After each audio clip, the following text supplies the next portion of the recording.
బిక్కవోలు గ్రామంలో రాష్ట్రకూట పల్లిరెడ్ల ప్రభువులు తూర్పు చాళుక్యులు కాలానికి చెందిన అనేక దేవాలయాలు ఉన్నట్లు చరిత్ర చెబుతుంది. ఇప్పుడు మనం చూస్తున్న శివాలయం కూడా 1000 సంవత్సరాల పూర్వం ఎప్పుడు కట్టారో కూడా తెలియనిది. ఇలా ఈ గ్రామంలో చాలా ఆలయాలు ఉన్నాయి. ఇవన్నీ కూడా పురావస్తు శాఖ ఆధీనంలోనే ఉన్నాయి. ఇప్పుడు చూస్తున్న ఈ దేవాలయాన్ని సంవత్సరంలో ఒక్కసారి మాత్రమే తెరుస్తారంట.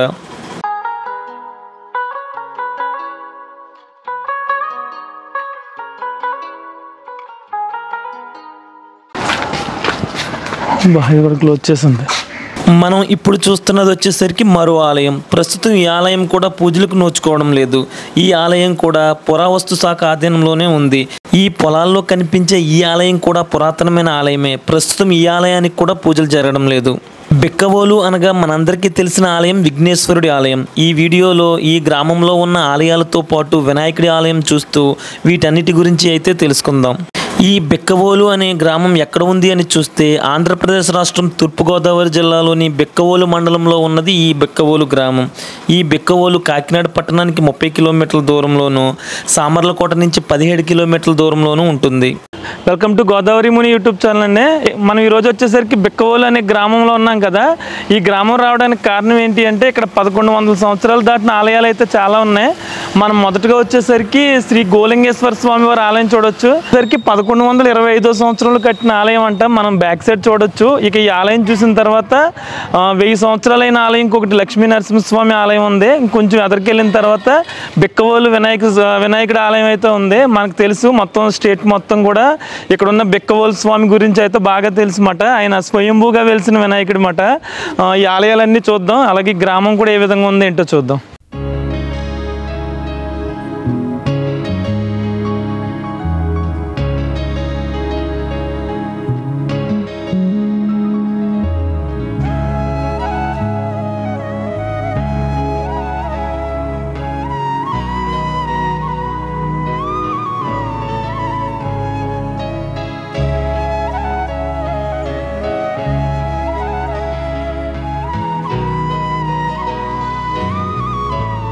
ఓకే, ఇక ఈ బిక్కవోలు గ్రామంలో తూర్పు చాళుక్యుల కాలం నాటి ఆలయాలు చాలా ఉన్నాయని చెప్పుకున్నాం కదా. మనం మొదటిగా కుమారస్వామి ఆలయానికి అయితే వచ్చాము. ఈ ఆలయం గురించి ఇక్కడ పంతులు గారు ఉన్నారు, ఆయన అడిగైతే తెలుసుకుందాం. సార్ నమస్తే అండి. ఇక ఈ బిక్కవోలు గ్రామంలో చాలా పురాతనమైన ఆలయాలు కనిపిస్తున్నాయండి. దానికి కారణం ఏంటంటారండి? ఇది ఈ గ్రామం అసలు పూర్తి పేరు పూర్వం బిరుదాంకపురం. ఓకేనండి. తర్వాత కాలగమనంలో తెలుగు వాడుకలోకి వచ్చేటప్పటికి బిక్కన్నవోలు అన్నారు. ఓకే. తర్వాత బిక్కవోలుగా వాడుకలో. ఇక్కడ చాణక్యుల వాళ్ళు కూడా వాళ్ళ శత్రువులపై యుద్ధానికి వెళ్ళినప్పుడు వాళ్ళని సంహరించి ఆ పాప పరిహారార్థం ఒక్కొక్క శివాలయం పునర్నిర్మాణం చేసుకున్నారు. ఓకే. అలా 108 శివాలయాలు కట్టినట్టుగా ఇక్కడ ప్రసిద్ధిగా. ఓకే. బిక్కవోలు గ్రామంలో 108 శివాలయాలు కట్టినట్టుగా తెలుస్తున్నాయి. ఓకే. శాసనాల ద్వారా తెలుస్తున్నాయి. ప్రస్తుత కాలంలో మనకు కనబడేవి 6 శివాలయాలు దర్శనిస్తున్నారు. ఓకే. ప్రధానంగా పార్వతీశ మీద గోలింగేశ్వరుడు, ఈ స్వామికి ఉపాలయాలుగా అంటే ఒకే ప్రాంగణంలో ఉపాలయాలు పక్కపక్కనే. ఓకే. రాజరాజేశ్వరి సమేత రాజరాజేశ్వరుడు, బాలా త్రిపుర సుందరి సమేత చంద్రశేఖరుడుగా కొలువు తీరుతూ ఉన్నారు. మరొక విశేషం, ఇక్కడ ఈ ఆలయంతో పాటు లక్ష్మీ గణపతి ఆలయం కూడా ప్రసిద్ధి చెంది. ప్రస్తుత కాలంలో మన ఆంధ్ర రాష్ట్ర వ్యాప్తంగా ప్రసిద్ధి చెంది.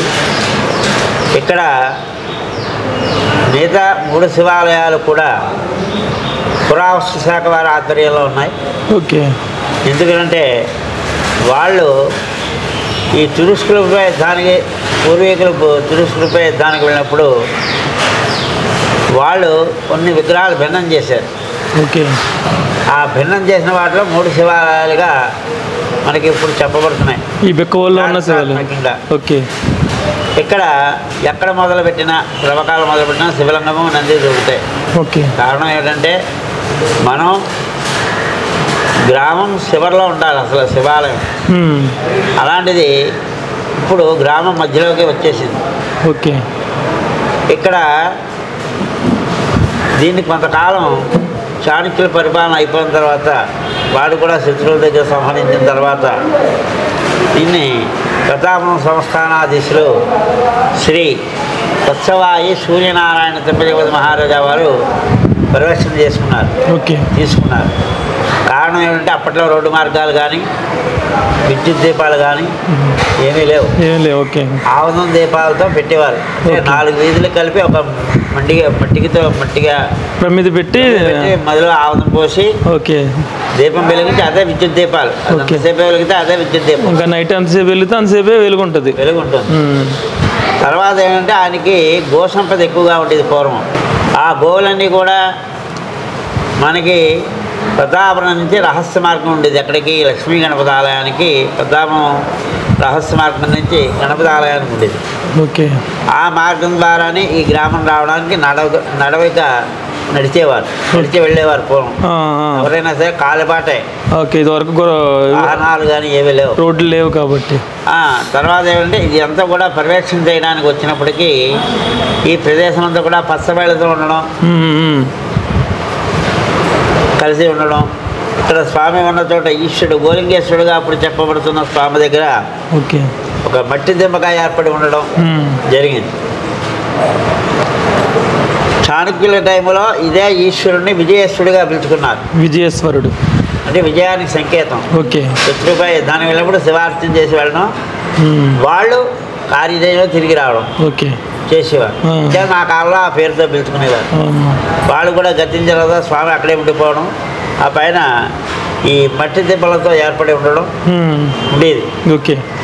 ఈ గోవులన్నీ కూడా పెద్దాపురం మహారాజా వారి గోవులన్నీ కూడా ఇక్కడ 1000 గోవులు కూడా ఇక్కడ మేస్తూ ఉండేవి, తిరుగుతూ ఉండేవి. పెద్దాపురం నుంచి బెక్కవోలు వచ్చేసి మార్గంగా ఇక్కడికి వచ్చేవి. ఇదంతా ఆవు మద్దతే తొక్కబడుతుంది కనుక అక్కడ వచ్చేటప్పటికి ఆ గోవులన్నీ కూడా ఈశ్వరుడు దగ్గర ఉన్న దగ్గర దిమ్మ దగ్గర వచ్చినప్పటికి పాలు వదిలేయడం జరుగుతూ ఉండేది. పాలమడుగు మడిగే ఉండేది, పాలమడుగు ఉండేదా.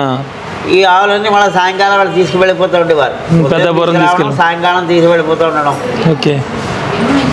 మహారాజా వారు ఏమిటి ఆవులన్నీ పాలు ఇస్తున్నా ఏమిటని వాళ్ళని వాళ్ళు అడిగేటప్పటికి అయ్యా బలానా 2-3 ఆవులు ఇవ్వట్లేదండి, మేము దాని మీద చూడలేదంటే వాళ్ళు చూడమని ఆజ్ఞాపించడం. వెంటనే మహారాజు చెప్పిన ప్రకారం మొన్నలు తీసుకొచ్చి ఏం చేస్తుందో చూద్దామని చెప్పేసి ఆయన పైగా చూసేటప్పటికి పాలు వదలడం చూశాడు. శివలింగం మీద మట్టి దిమ్మల మీద అందులో స్వామి ఉన్నట్టుగా వీళ్ళ ఎవరికి తెలియదు, ఆవులకే తెలుసు. వెంటనే వాళ్ళు రాజావారు ఫిర్యాదు చేశారు. బిరుదాంగపురంలో వాళ్ళ చోట ఒక దిమ్మ మీద పాలు వదులుతారండి ఈ 2 ఆవులను. మాకు అంతగా మించి తెలియదు సార్ నేను. ఆయన మహారాజే పర్యవేక్షణ అంబారీతో ఇక్కడికి వచ్చాడు. వచ్చి ఏమిటి ప్రదేశం ఏమిటి, అసలు రాజావారు కదా సూక్ష్మ బుద్ధి ఎక్కువగా ఉంటుంది, సూక్ష్మంతో గ్రహించేస్తారు. ఇక్కడైతే చాలా విశేష ప్రదేశంలో ఉంది ఇది చెప్పిన లోపలికి వచ్చేటప్పటికి ఆయన చూస్తూ ఉండగానే మళ్ళా పాలు వదలడం ప్రారంభమైంది. ఆ దెబ్బ మీద మళ్ళీ పాలు వదులుతున్నాయి. ప్రారంభమైనప్పుడు ఇక్కడ ఏదో విశేషం ఉంది, లేకపోతే ఇలా జరగదు అని అనుకుని సరే పూర్వం ఏంటంటే 4 గంటలు దాటిన సాయంత్రం ఏ పని కూడా చేసేవారు కాదు. ఎక్కడ పనిముట్లు అక్కడ పాడేసి వెళ్ళిపోయేవారు. అది పూర్వ పద్ధతి. తర్వాత మహారాజా వారి ఇంటికి వెళ్ళి పడుకునేటప్పటికి ఈశ్వరుడే సాక్షాత్కారం అయ్యి ఆయనకి అప్పుడు సంతానం లేదు. నీకు సంతానం కలుగుతుంది, నువ్వు గోవుచే తెలుసుకుంటున్నప్పుడు గోలింగేశ్వరుడనే నామధేయం చేయమని చెప్పి నీకు వంశాభివృద్ధి కలుగుతుందని చెప్పి ఆయనకి చెప్పడంతో వెంటనే పైకి లేచి 4 వైపులు చూసి ఏం కనపడదు మొన్నటి పరివారంతో వచ్చి ఎక్కడైతే ఈ ప్రదేశము ఇచ్చు దగ్గరగా ఉందో అంతా కూడా సమానం చేసి ఆ దిమ్మలన్నీ కూడా తీయించేటప్పుడు లింగం అందులో ఆవిర్భవించింది. ఈయన గోవుచే తెలుసుకున్నాడు కనుక ఈయన గోలింగేశ్వరుడని నామధేయం చేసుకున్నాడు. ఇప్పుడు ఈయన గోలింగేశ్వరుడు స్వామిగా ఇప్పుడు ప్రజెంట్లో పిలువబడుతున్నాడు. ఇంకొక కారణం ఏమిటంటే ఇక్కడ భీమకణంలో సర్వే చేశారు. ప్రాచీన దేవాలయాలన్నీ కూడా అంటే 1వ శతాబ్దం నుంచి 9వ శతాబ్దంలో ఉన్న దేవాలయాలు 10-11 శతాబ్దం దేవాలయాలని వాళ్ళకొక శాస్త్రానికి నిర్దేశింపబడింది ఈ దేవాలయాలని చెప్పేసి అని వాళ్ళు అనుకుని సర్వే చేశారు. ఆ సర్వే చేయడంలో ఇక్కడ ఈశ్వరుడు దగ్గరికి వచ్చేటప్పటికి గురుస్థానంలో ఉన్నాడు. ఇక్కడ ఉన్న ఈశ్వరుడు గురుడికి పనిచేస్తారని నిర్ధారణ చేశారు. అంటే అది గురువారం కూడా ఇక్కడ విశేషం ఉంటుంది. ఇక్కడ ఆషాఢ మాసంలో పండుగల ప్రారంభం లగాయదు. మళ్ళీ మనకి ఫిబ్రవరి నెలలో ఆరు మార్చి కానీ మహాశివరాత్రి వస్తుంది. అంతవరకు వచ్చేటువంటి పండుగలన్నీ కూడా స్వామికి జరుగుతూ ఉంటాయి. ఇదంతా కూడా గ్రామస్తుల సహకారంతో భక్తుల సహకారంతో జరుగుతూ ఉంటాయి.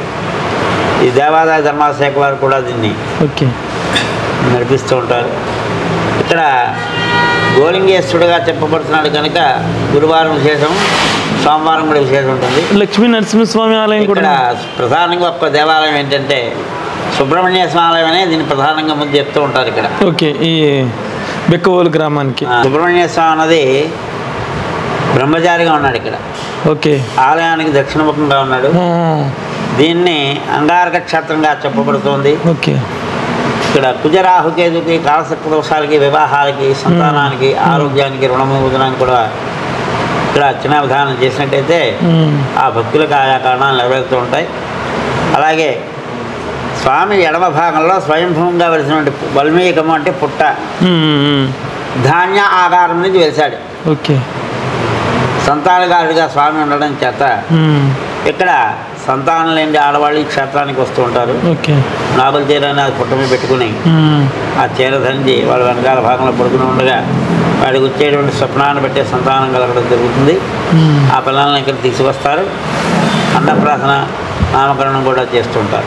ఏ రోజు వస్తే మంచిది అంటారు ఇక్కడికి? దీనికి ప్రధానంగా కావాల్సినవి మంగళవారాలు కానీ, లేదా కృతికా నక్షత్రం కానీ, షష్ఠి తిథి కానీ, అమావాస్య కానీ, పౌర్ణమి కానీ కావాలి. బస్సు సౌకర్యం ఉందంట. మనకి రాజమండ్రి మార్గానికి 14 కిలోమీటర్ల దూరంలో మధ్యలో ఉన్నాం. ఇటు కాకినాడ వచ్చేప్పుడు 32 కిలోమీటర్ల మధ్యలో ఉన్నాం. కాకినాడ రాజమండ్రి మార్గం మధ్యలో ఉన్నాం. రామచంద్రపురం వచ్చి 19 కిలోమీటర్ల దూరంలో ఉన్నాం. ఈ 3 గ్రామాలకి మధ్యలో ఉంది ఈ గ్రామం.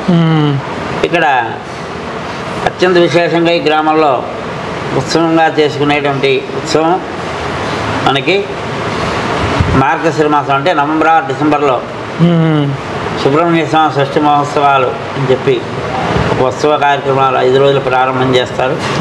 6వ రోజు మహాన్నదానం జరుగుతూ ఉంటుంది. ఆ రోజున మన గ్రామస్తులు, వ్యాపారస్తులు, రైస్ మిల్లర్స్, దేవాదాయ ధర్మాదాయ శాఖ వారు, అలాగే సెంట్రల్ ఆర్కియలాజికల్ పురావస్తు శాఖ వారు, అందరు డిపార్ట్మెంట్ల వారు కూడా ఈ ఉత్సవానికి సహాయ సహకారాలు అందిస్తూ ఉత్సవాన్ని అత్యంత దిగ్విజయంగా నెరవేరుస్తారు. అందులో ఆ రోజు విశేషం ఏంటంటే మనకి ఈయన బ్రహ్మచారిగా ఉన్నాడు కనుక మనం పుట్టినరోజు వేడుకలు ఎలా అయితే చేసుకుంటున్నామో చిన్నపిల్లలకి అట్టి విధంగానే బాల్యంలో ఉన్నాడు కనుక అట్టి విధంగానే స్వామికి 5 రోజులు కూడా దీక్షగా కొనసాగిస్తూ భక్తులు దూర ప్రాంత ఇతర రాష్ట్రాల నుంచి కూడా వచ్చి ఇక్కడ పడుకుంటారు. వారికి ఎటువంటి ఇబ్బంది లేకుండా ఉత్సవ కమిటీ వారు సదుపాయాలు ఏర్పాటు చేస్తూ ఉంటారు. ఈ క్షేత్రం సుమారు ఇప్పటికీ 1125 సంవత్సరాలు పూర్తయింది. 1120 సంవత్సరాలు పూర్తయింది. ఇది ఆరామాల కన్నా 200 సంవత్సరాల ముందు. అంటే ఆరామాలంటే మనకి ద్రాక్షారామ, సామర్లకోట, పాలకొల్లు, భీమవరం, అమరావతి వాటికన్నా దీని తర్వాత పునర్నిర్మాణం చేశారు. ఇట్ల కన్నా 200 సంవత్సరాలు 200 సంవత్సరాల ముందే. ఓకే. ఆ పేరు కొడబంది సత్యనారాయణ. ఓకే. ఆలయంలో ప్రధాన అర్చకులుగా పనిచేస్తారు. ఓకే, థ్యాంక్స్ అండి. ఎన్ని స్తూపాలు.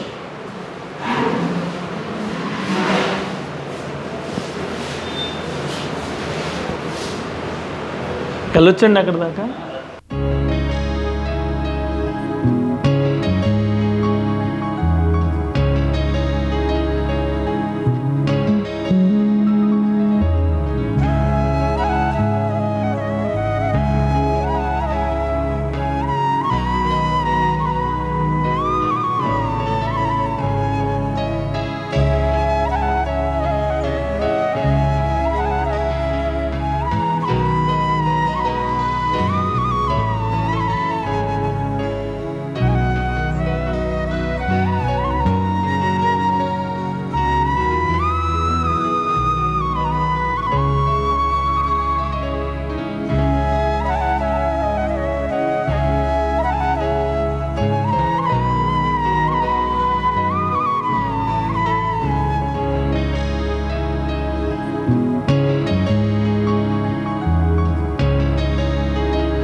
మనం మొదటికి వచ్చేసరికి కుమారస్వామి వారి ఆలయం చూసాం కదా. ఇక నెక్స్ట్ వచ్చేసరికి శ్రీ లక్ష్మీ నరసింహస్వామి ఆలయం అన్నమాట. ఈ ఆలయం కూడా 1100 సంవత్సరాల క్రితమేనంట. ఇలా మొత్తం 6 క్షేత్రాలు ఈ గ్రామంలో ఉన్నాయన్నమాట. ఈ 6 కూడా పురావస్తు శాఖ ఆధీనంలోనే ఉన్నాయంట. ఇక్కడ కొన్ని విశిష్టమైన ఆలయాలు కూడా ఉన్నాయన్నమాట. ఇక్కడ ఎదురొక శివాలయం ఉంటుంది, అది వచ్చేసరికి ఓన్లీ శివరాత్రికే తెరుస్తారంట. అంటే సంవత్సరానికి ఒకసారి పూజలు అందుకుంటారన్నమాట ఆయన. అదేవిధంగా ఇక్కడ కొంచెం పొలాల్లో ఒక స్వామివారు ఉన్నారంట, అది ఆలయం అయితే ప్రస్తుతం అది ఓపెన్ చేయట్లేదు. ఇక నెక్స్ట్ వచ్చేసరికి మనం బిక్కవోలు విఘ్నేశ్వర స్వామి ఆలయం కూడా చూద్దాం. ఆ తర్వాత అక్కడ ఇంకొక ఆలయం ఉందంటే అవి కూడా 2 ఆలయాలు ఓపెన్లో లేవు. ప్రస్తుతం అయితే ఒక 3 ఆలయాల దాకా ఓపెన్లో ఉన్నాయి. ఇవన్నీ కూడా పురావస్తు శాఖ ఆధీనంలో ఉన్నాయన్నమాట. ప్రతి విషయం కూడా వాళ్ళకి చెప్పే జరుగుతాయంట ఇక్కడ. ఎందుకంటే ఈ ఆలయాల స్ట్రక్చర్ కానీ ఇవి కానీ ఈ 1100 సంవత్సరాల క్రితం ఏ విధంగా కట్టారు ఇవన్నీ కూడా వాళ్ళ దగ్గర ఇన్ఫర్మేషన్ ఉంటుందంట. ఒకసారి ఈ స్వామి వారి గురించి కూడా తెలుసుకుందాం. లక్ష్మీ నరసింహ స్వామి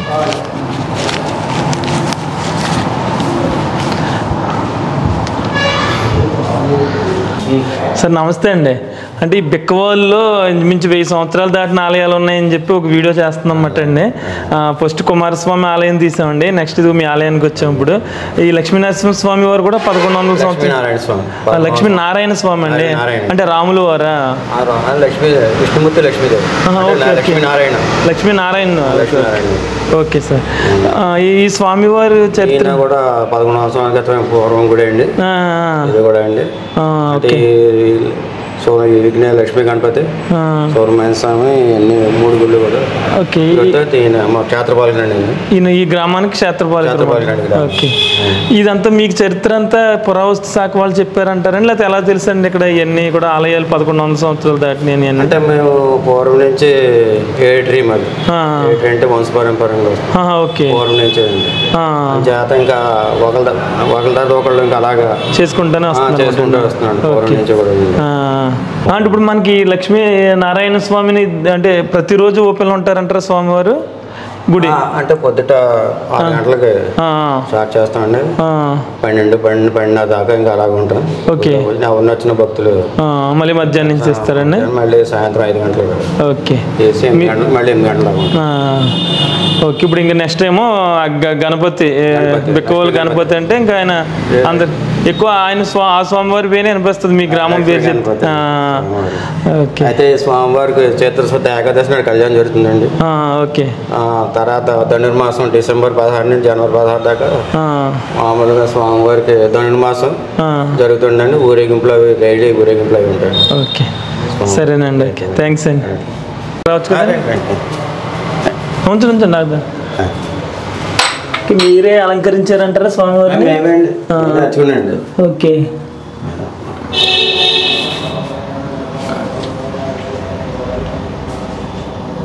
కదంతా పురావస్తు శాఖ వారి ఆధ్వర్యంలో ఉందండి. ఎండోమెంట్ వాళ్ళు కూడా ఎక్కువ వచ్చి వస్తూ ఉంటారు. ఈవో ఆధ్వర్యంలో జరుగుతుంటారు. ఓకే. ఓకే. అంటే మొత్తం 3 గుళ్ళు కూడా ఈవో. ఓకే. స్వామివారు ఇంకా అలంకారం లేదు, వేళ తగ్గింది ఈ రోజు. అంటే రేపు మరి అడవాడు కదా. ఓకే. దశమి అడవాడు. అవునండి అవును. మళ్ళీ ఇప్పుడు కాసేపు నాకు ఆనుకొచ్చి అన్నీ సరి చేస్తాను. ఓకే సరేనండి అయితే.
ఇక ఈ గ్రామంలో చాలా పురాతన ఆలయాలు ఉన్నాయని అనుకున్నాం కదా, వాటితో పాటు మనకు మెయిన్ గ్రామ దేవత కాబట్టి ఇక్కడ ఉన్న అమ్మవారి పేరు వచ్చేసరికి మదుగులమ్మ అమ్మవారు. ఆవిడ కూడా ఆలయం కూడా ఏ విధంగా ఉంది ఏంటో చూద్దాం ఒకసారి.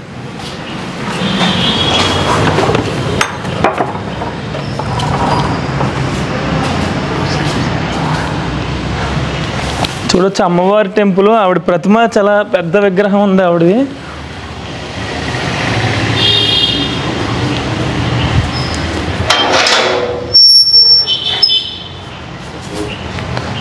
అమ్మవారు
ఇంకా పురావస్తు శాఖ ఆధీనంలో ఉన్న ఆలయాలని చెప్పుకున్నాం కదా, అందులో ఈ చంద్రశేఖర స్వామి వారి ఆలయం ఒకటిమాట. అయితే ఇది ప్రతి శివరాత్రికి ఒక్కరోజే తీసి ఇక్కడ పూజలు అయితే చేస్తారంట. మళ్ళీ సంవత్సరంలో ఏ ఒక్కరోజు కూడా ఇది ఈ ఆలయాన్ని అయితే ఓపెన్ చేయరంట. మనం ఈ స్ట్రక్చర్ చూడొచ్చు, ఎక్కువ నార్త్ ఇండియాలో చూస్తాం ఇలాంటి ఆలయాలు. ఇక ఇక్కడ మనకున్న ఈ గ్రామంలో ఇలాంటి ఆలయాలు ఉన్నాయంటే అంటే చాలా తక్కువ మాట చూడడం బయటికి.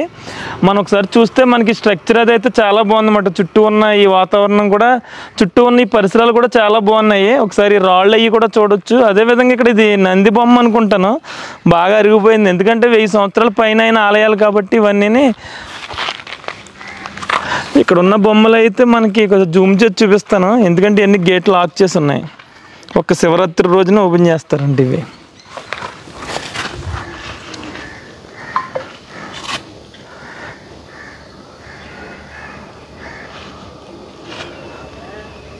ఇక్కడ చాలా రకాల దేవుళ్ళ ప్రతిమలు అయితే చెక్కున్నాయి దీని మీద.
మనం ప్రస్తుతానికి వచ్చేసరికి లక్ష్మీ గణపతి స్వామి ఆలయం దగ్గర ఉన్నమాట.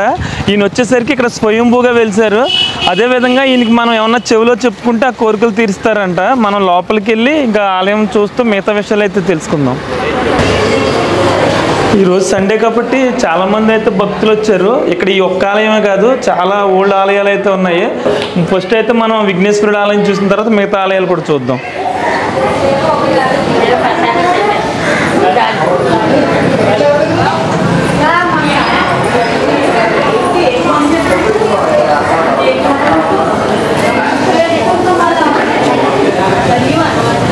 ఏమండి ఎక్కడి నుంచి వచ్చారు మీరు?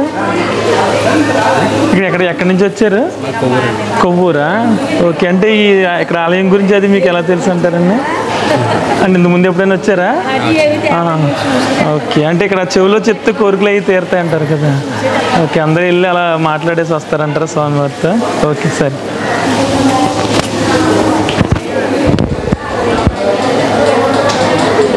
ఆయన ఏడున్నాడు ఆయన?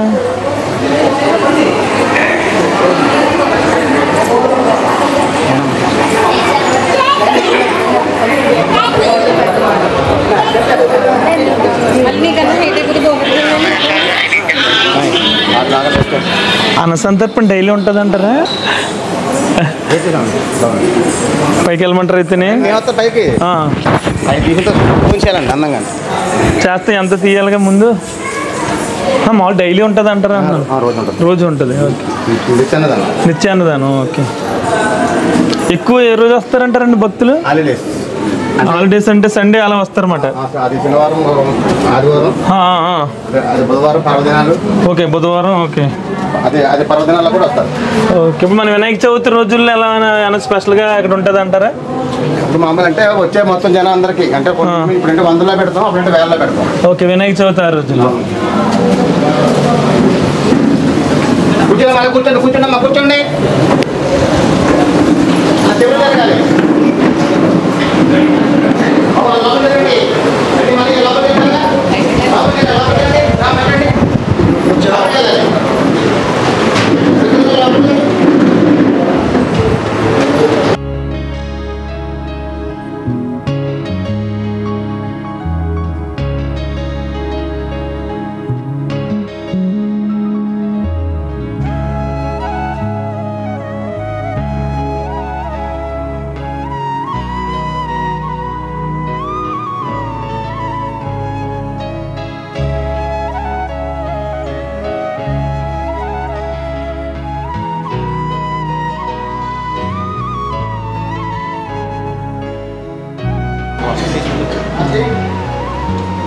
తోరుండు.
ఇక ఇక్కడ స్వామి వచ్చేసరికి 9వ శతాబ్దానికి చెందినవారు ఆయన. అంటే స్వయంభూగా వెలిసారు, కానీ ఒక 80 సంవత్సరాల క్రితం ఇక్కడ బయటపడ్డారు అనమాట. అప్పటి నుంచి ఇక్కడ ఏంటంటే పూజా కార్యక్రమాలు జరుగుతున్నాయి. ఒకసారి చూడొచ్చు మనం స్వామివారిని. మిగతా చోట్ల అయితే మనకి చాలా చిన్న రూపాలు ఉంటాయి, ఇక్కడ స్వయంభూగా వెలిసిన స్వామి అన్నమాట. ఇక్కడ ఉన్న ఈ విఘ్నేశ్వరుడికి చెవిలో ఏ కోరికలు చెప్పినా నెరవేరుతాయనేది భక్తుల ప్రగాఢ విశ్వాసం. అందుకే భక్తులు చాలా దూరం నుంచి ఇక్కడికి వచ్చి స్వామివారికి తమ కోరికలను, వారి కష్టాలను తీర్చమని స్వామివారి చెవిలో చెప్పుకుంటారు. ఈ బిక్కవోలు గ్రామంలో చాలా ఆలయాలు ఉన్నప్పటికీ బిక్కవోలు గ్రామం పేరు చెప్పగానే ఇక్కడున్న ఈ విఘ్నేశ్వరుడి పేరే ముందుగా గుర్తొస్తుంది.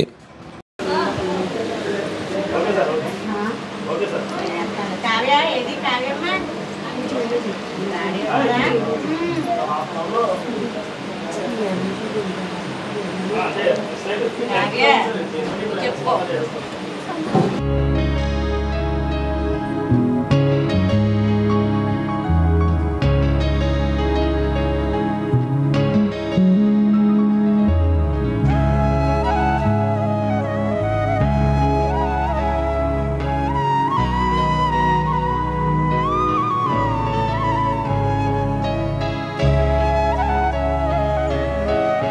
మనకి ఇక్కడ నుంచి దూరంగా కనిపిస్తున్నది కూడా శివాలయమే. ప్రస్తుతం అయితే ఈ ఆలయాన్ని తీయట్లేదు.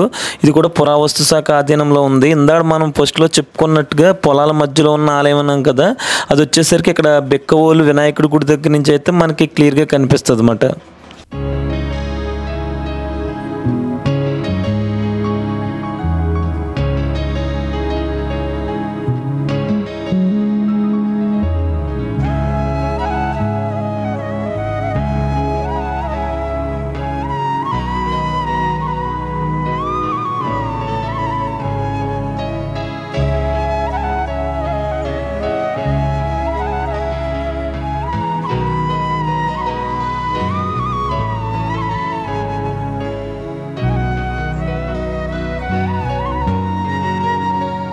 అండి ఓకే, నంది చనిపోతే అక్కడ కప్పెట్టారు అన్నమాట అండి.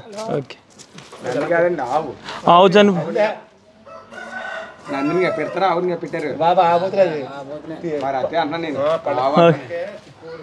ఓకే, గ్రామం మధ్యలోనే కప్పెట్టారు అన్నమాట.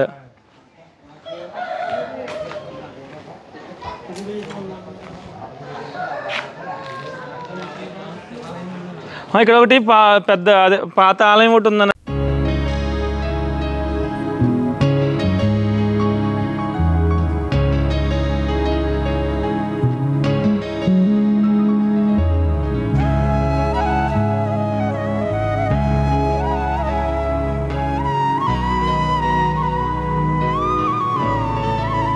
వచ్చేసరికి అక్కడ చంద్రశేఖర స్వామి ఆలయం చూసాం కదా, సంవత్సరానికి ఒకసారి తెరుస్తారని చెప్పి. అదేవిధంగా ఇక్కడ బెక్కవోలు విఘ్నేశ్వరుడు ఆలయం చూసాము. ఇంకా ఇక్కడ వచ్చేసరికి ఇంకో ఓల్డ్ శివాలయం ఉందన్నమాట. ఇది కూడా ఆలయం అయితే ఓపెన్ చేయట్లేదంట. అదేవిధంగా అక్కడ పొలాల లోపల ఉంది, ఆ గుడి కూడా చూద్దాం ఏ విధంగా ఉందో.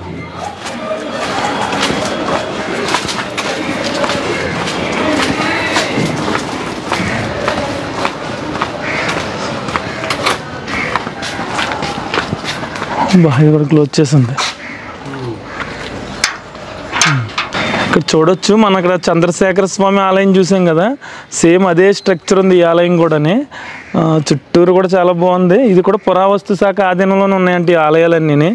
ఇక్కడ కూడా లాక్ చేసి ఉందన్నమాట. ఎవరైనా దర్శించుకోవడానికి వస్తే చాలా బాగుంటుంది. మరి ఇలాంటి ఆలయాలు చూడాలన్నా మనం చూడలేము, కానీ మరి ఎప్పుడైనా తెరిస్తే అప్పుడు లోపలికి వెళ్ళి చూస్తే ఇంకా బాగుంటాయి అనుకుంటాను. శివరాత్రి టైంలో అయితే అక్కడ శివరాత్రి టైం అయితే చంద్రశేఖర స్వామి ఆలయం అయితే ఓపెన్ చేస్తారంట.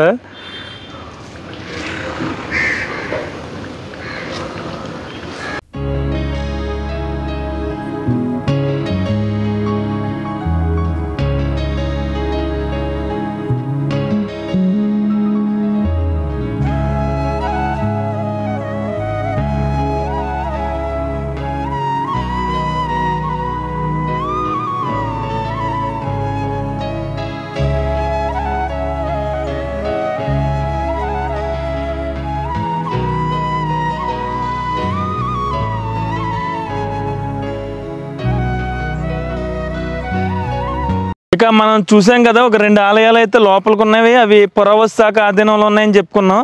ప్రస్తుతం వచ్చేసరికి విఘ్నేశ్వరుడు ఆలయం ఒకటిని, అలాగే కుమారస్వామి ఆలయం, అలాగే లక్ష్మీనారాయణ స్వామి ఆలయం, ఈ 3 ఆలయాలు ఓపెన్లో ఉన్నాయి. ఇంకో 3 ఆలయాలు అయితే ఈ విధంగా ఉన్నాయి. ఆల్రెడీ 2 చూసాము. ఇక్కడ మనం బ్యాక్ సైడ్ ఒక ఆలయం చూడొచ్చు, పొలాల మధ్యలో ఉంది ఆలయం వచ్చేసరికి. ఇది కూడా 1000 సంవత్సరాల పైన అయిన ఆలయం అన్నమాట. వెళ్దామంటే ఇదంతా కూడా దారి లేదు అక్కడికి. ఈ ఆలయం కూడా క్లోజ్ చేసి ఉందన్నమాట. ఒకసారి బ్యాక్ సైడ్ ఉంది, జూమ్ చేసి చూపిస్తాను.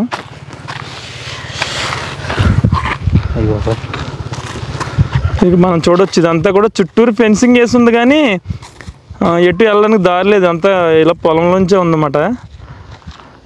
ఏమన్నా కొంచెం వేసవికాలం ఆ టైంలో వస్తే ఇదంతా ఎండిపోయి ఉంటుంది కాబట్టి మనం దగ్గరికి వెళ్ళి చూసే అవకాశం ఉంటుంది.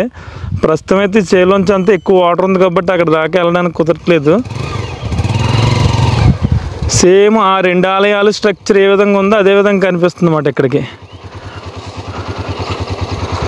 మొత్తం ఇలా 3 ఆలయాలు ఉన్నాయి. 3 ఆలయాలు కూడా సేమ్ యాజ్ ఇట్ ఈజ్కి ఇదే విధంగా ఉన్నాయన్నమాట. ఎవరైనా ఒకసారైనా చూడవచ్చు ఇలాంటి ఆలయాలు. ఎందుకంటే ఇవన్నీ కూడా పంచారామాల కన్నా ముందు కట్టిన ఆలయాలు అంటే ఎందుకంటే మనకి పంతులుగా చెప్పారు కదా.